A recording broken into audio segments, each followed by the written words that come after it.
இன்னைக்கு நம்ம அது ஏஷியன் மேகஸ்பிரேயோட எபிசோட் 15 தான் பார்க்க போகிறோம். போன எபிசோடில் எப்படி முடிச்சிருப்பாங்க, இது மாதிரி காலேஜுக்குள்ளே தான் அந்த புக் இருக்குது அப்படின்னு சொல்லிட்டு சூனியக்காரி வந்து பிரின்சிபலுக்கு மெசேஜ் அனுப்பிச்சிருப்பாங்க. அதுக்கடுத்து கட்டுறாங்க. இங்கே பார்த்தா இந்த ப்ரொஃபஸருக்கும் லூசியோட அண்ணனுக்கும் உடம்பு சரியாயிட்டான். அதுக்கப்புறம் வேற ஒரு பசங்களும் இங்கே வராங்க, உடம்பு சரியில்லைன்னு சொல்லிட்டு ஸ்கூலில் படிக்கிறவங்களாம் இங்கே வந்துட்டு இருக்காங்க. அதாவது காலேஜில் படிக்கிறவங்க அதுதான் நர்ஸ் பார்த்துக்கிட்டு இருக்காங்க. அப்போ வந்து எலியஸ் வந்து அந்த ப்ரொஃபஸரை வந்து நான் அவங்க ரூமுக்கு கூட்டு போகிறேன் அப்படின்னு சொல்லிட்டு கூட்டு போயிட்டுருக்கான். அப்போ இங்கே நம்ம சிசே தான் கட்டுறாங்க. சிசே அவளோட கிளாஸ்மேட்ஸ் எல்லாரும் ஒன்றா சேர்ந்து அடுத்த வர எக்ஸாமா அதுக்காக படிச்சுக்கிட்டு இருக்காங்க. அதில் வர அவங்க வெளியே போகல, கடுப்பாக இருக்குது, காலேஜுக்குள்ளேயே இருக்க அப்படிங்கிற மாதிரிலாம் பேசிகிட்டு இருக்காங்க. அப்போ தான் அதில் ஒரு பொண்ணு வந்து நான் வந்து பஸ்ஸில் சேர்த்துட்டு வந்திருக்கேன் அப்படின்னு சொல்லிட்டு நிறைய பஸ்ஸில் கொட்டுறான். இதை பற்றினே இவங்களுக்கு கொஞ்சம் சந்தோஷம், ஏதாச்சும் விளையாடுறதுக்காக இருக்கேன் அப்படின்னு சொல்லிட்டு பார்த்தா அந்த பஸ்ஸில் எல்லாமே ரூபிக்ஸ் கியூப் மாதிரி தான், ஆனால் வந்து ரவுண்டாக இருக்குது. இது எல்லாமே ஒன்றுக்குள்ளே ஒன்று லாக் ஆகிருக்குமா. இவங்க இந்த மேஜிக்கை வச்சு இது எல்லாத்தையுமே ஒன்று ஒன்றா லாக் பண்ணணும், அன்லாக் பண்ணணுமா. ஆனால் இதை வந்து சிசேவும் ஜோயும் விளையாண்டதே இல்லையே அப்படின்னு சொல்லிட்டு பார்த்துக்கிட்டு இருக்காங்க. ட்ரை பண்ணுங்கள், நல்லாயிருக்கும், உங்கள் மேஜிக் பவரை இன்னும் அது வந்து ஸ்ட்ராங் ஆக்கும். அதாவது மைண்டு எந்த அளவுக்கு மேஜிக் பவரை யூஸ் பண்ணுது அப்படிங்கிறத கணிக்கிறதுக்கு தான் இந்த மாதிரி கேமா அப்படின்னு சொல்கிறேன்னே சரின்னு எல்லாருமே விளையாட ஆரம்பிக்கிறாங்க. அப்போ தான் வந்து நம்ம எலிஸை கட்டுறாங்க. அவன் வந்து ப்ரொஃபஸரை ரூமில் விட்டுட்டு அவன் நடந்து வந்துட்டு இருக்கான். என்ன பண்ணிட்டு இருப்பா சிசேன்னு சொல்லிட்டு பார்த்தா இங்கே தான் எல்லா பசங்களும் ஒன்றா சேர்ந்து விளையாண்டுட்டு இருக்காங்களா. அதில் ஜோய் தான் லாஸ்ட்டாக வந்து அந்த லாக்கை ஓப்பன் பண்ணுறான். கடைசியாக பண்ணிட்டான். யார் ஃபஸ்ட்டுன்னு பார்த்தா வேற ஒரு பையன் தான் ஃபஸ்ட் தான், லாஸ்ட்டு தான் வந்து ஜோய். அப்போ தான் சிசேவை பற்றி சொல்கிறாங்க. அவள் வந்து அவளோட மேஜிக்கை யூஸ் பண்ணி எல்லாத்தையுமே ஒரே நேரத்தில் அன்லாக் பண்ணிட்டாலாம். ஆனால் அதில் தான் ஒரு பிரச்சனையா. ஏன்னா அந்த பஸ்ஸில் ஒரு ட்ராப் இருக்குமா. இப்படி ஃபோர்ஸ்ஃபுல்லாக அதை அன்லாக் பண்ணுறப்ப அந்த ட்ராப் வந்து ட்ரிகர் ஆகி இவளுக்கு ஒரு பனிஷ்மெண்ட் கொடுத்துரும். அதனால சிசேவோட முடி இப்போ வந்து கருப்பு கலரில் மாறிட்டு அவள் கேட்டுட்டு இருக்கா எப்பப்பா மாறும் அப்படின்னு சொல்லிட்டு. இன்னும் கொஞ்சம் நேரத்தில் மாறிடும் அப்படிங்கிற மாதிரி சொல்கிறாங்க. அதே மாதிரி ரெட் கலரில் மாறிடுது. அங்கே பார்த்தா வெரோனிகா பிள்ளை மேலெல்லாம் வராங்க.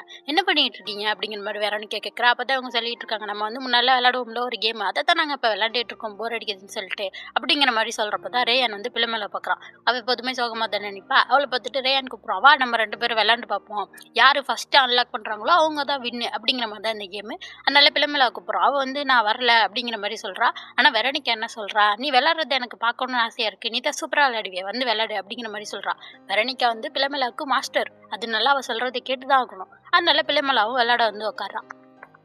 இதை வந்து அல்கியோன் நின்று பார்த்துக்கிட்டு தான் இருப்பாங்க. அப்போ வந்து அல்கியோனுக்கு பாஸ்டில் நடந்ததெல்லாம் ஞாபகம் வரும். என்னென்னா சின்ன பிள்ளையா இருப்பா இது பிள்ளைமேலா. அப்போ வந்து அவங்க அப்பா அம்மா எல்லாரும் ஒன்றா சேர்ந்து அங்கே பிக்னிக் வந்திருப்பாங்க.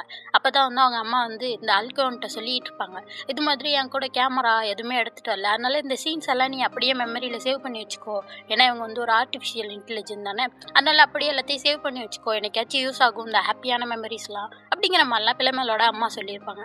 அதை தான் அல்கியோன் வந்து யோசிச்சு பார்த்துட்டு இருக்கா. அங்கே தான் பார்த்தா எலியஸும் வந்து நிற்கிறான். இந்த அல்கியோன் பார்த்துட்டு எலியஸை பற்றி கேட்குறாங்க, நீங்களும் நானும் ஒரே மாதிரி தானே அப்படிங்கிற மாதிரி கேட்டுக்கிட்டு இருக்காங்க. என்ன சொல்கிறீங்க, எப்படி அது அப்படிங்கிற மாதிரி கேட்டுக்கிட்டு இருக்கான்.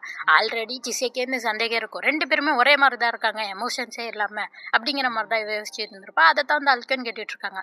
ஏன்னா அவங்களோட ட்ரெஸ்ஸும் அவங்களுக்கு ஏற்ற மாதிரி மாறும். அதாவது இவ எப்படி ஷேடோ மாதிரி அந்த ட்ரெஸ் எல்லாம் அப்படியே மாறிடும், அதே மாதிரி இவங்களாலையும் அவங்க ட்ரெஸ் அப்படியே மறைக்க முடியும். அதை தான் சொல்லிட்டு இருக்காங்க. அது மாதிரி நீங்களும் பண்ணுறீங்க, ஆனால் எனக்கு வந்து ஒரு மாஸ்டர் இருக்காங்க, அவங்க சொல்கிறது தான் நான் கேட்டு செய்யணும், ஆனால் நீங்கள் சுதந்திரமாக இருக்கீங்களே அப்படிங்கிற மாதிரி எலிசபெத் கேட்குறப்ப அவன் சொல்லிக்கிட்டு இருக்கான், அதெல்லாம் ஒன்றும் இல்லை, நான் ஒன்றும் உன்ன மாதிரி ஆர்டிஃபிஷியல் ஃபேரி கிடையாது அப்படிங்கிற மாதிரிலாம் எலியே சொல்லிகிட்டு இருக்கான். அவங்களும் பார்த்துட்டு ஆமாம் நீங்கள் தான் அந்த பொண்ணை பார்த்துக்கிறவரா அப்படிங்கிற மாதிரி சிசையை பற்றி தான் கேட்டுட்டு இருக்கா. அதுக்கு இவன் சொல்கிறான், பார்த்துக்கிறவன்னு சொல்ல முடியாது, 2 பேரும் ஒருத்தர் பார்த்துக்குறோம் அப்படிங்கிற மாதிரி இவன் சொல்லிக்கிட்டு இருக்கான்.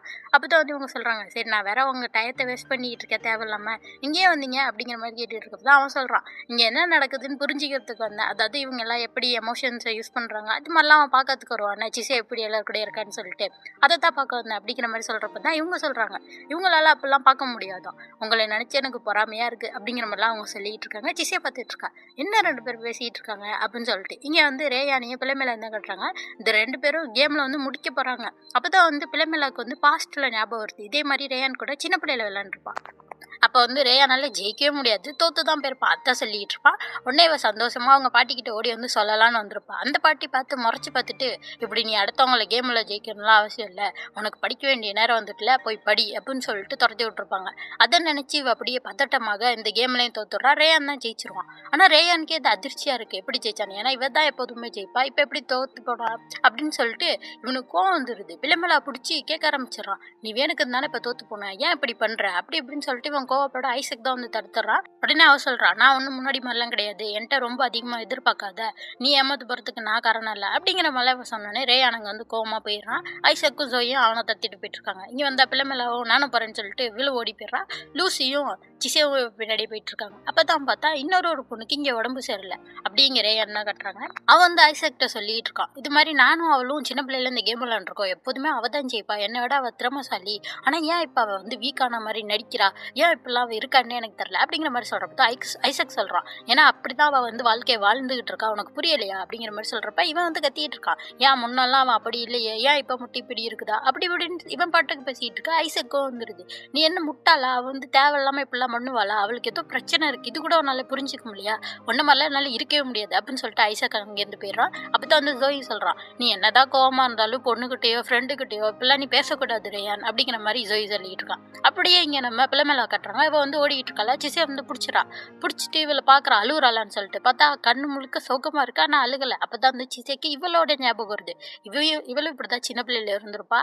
எல்லாருமே புள்ளி பண்ணப்ப இவ தனிமையா இருந்திருப்பா, அழுதுருக்க மாட்டா, ஆனா அவ்வளோ சோகத்தோட இருந்திருப்பா, அதே மாதிரிதான் இப்ப பிள்ளைமேலா இருக்கா அப்படின்னு சொல்லிட்டு இவ கொஞ்சம் பிள்ளைமேல புரிஞ்சுக்கிறா.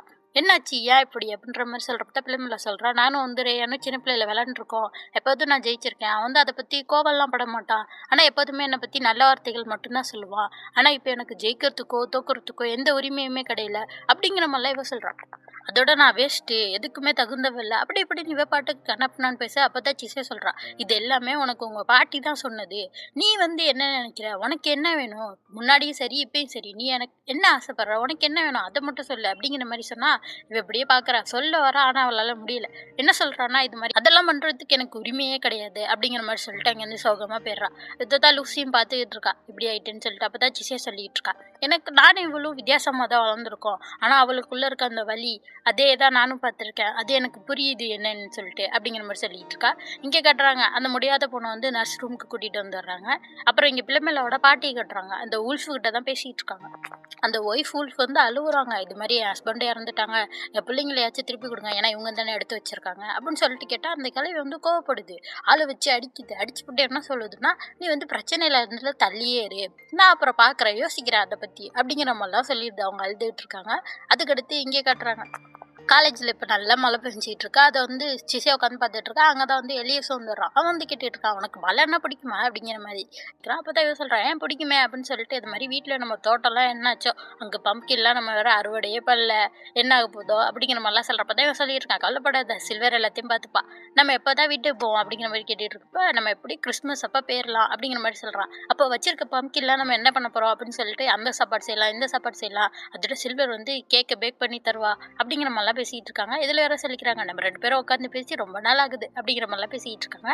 இப்படி பேசிட்டு இருக்கப்பயே அங்க வயலட்னு ஒரு ஸ்டூடெண்ட் வந்துடுறா. அவ வந்துட்டு சொல்றா, அவளோட தங்கச்சிக்கு தான் இப்போ உடம்பு சரியில்லை, எலிஸ்ட்ட சொல்லிட்டு இருக்கா, இது மாதிரி நானும் தங்கச்சியும் வந்து கிளாஸ்க்கு வர முடியாது, நான் வந்து இருந்து தங்கச்சியை பார்த்துக்க போறேன் அப்படின்னு சொல்லிட்டு உட்காந்து சிசே கூட பேச ஆரம்பிக்கிறா. அவள் வந்து சிசையோட கிளாஸ் மட்டும் தானே. 2 பேரும் உட்காந்து பேசிட்டு இருக்காங்க. அதை எலியஸ் பார்த்துட்டு இருக்கான். அப்படியே இங்கே நர்ஸ் ரூம் தான் கட்டுறாங்க. அங்க பார்த்தா நிறைய பசங்க வந்திருக்காங்க, இது மாதிரி உடம்பு சரியில்லைன்னு சொல்லிட்டு. அவங்களும் பார்க்குறாங்க, ஐயோ என்ன இவ்வளோ பேருக்கு உடம்பு சரியில்லையே அப்படின்னு சொல்லிட்டு. அதோட இந்த எபிசோட் முடியுது. அடுத்த எபிசோட் பார்க்கணும்னா மறக்காம சேனலை சப்ஸ்கிரைப் பண்ணிக்கோங்க. பாய்.